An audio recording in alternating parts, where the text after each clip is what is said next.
My name is Laurie Sammons, and I've had the privilege of being an educator for 43 years. In addition to that, for the last 14 years, I've had the privilege of being a consultant to schools in 36 states and 8 countries. Through those interactions is what brings us today to talk about John, one of the students that I came alongside as a mentor.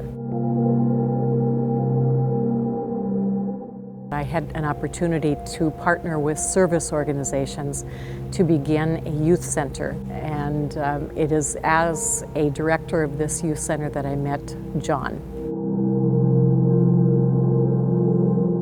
In a 2-month period of time of partnering with him, I learned that he had been sexually abused by his father and also trafficked in an apartment building that was full of single men. And finally, at the age of 16, he had had enough. He and his father had a major blowout, and he hitchhiked actually to my community, which was 6 hours away. John had so many red flags. He was very much a loner.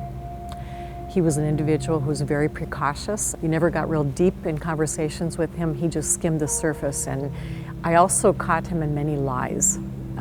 Sensational stories, that type of thing, but he was very precautious. John was a master manipulator, and so he was kind of an amoeba. He became the person he needed to be in whatever setting it was. He was also very suspicious, and so coping-wise, I would say that he learned to become the person he needed to be, but he was very erratic. So in listening to him, I learned that he was a great writer, and he wrote me some poetry. And through some of his writings, this became really a catharsis for him. And so it was exciting to see some magic coming back in John's life. He loved writing. He wanted so much to be validated. And I looked at that as an opportunity to validate him. He started to open up when he felt comfortable and that I was trustworthy. And what I was finding out is that he partnered up with a local pizza establishment, the manager there, and there was sexual activity again in exchange for food and sleeping quarters.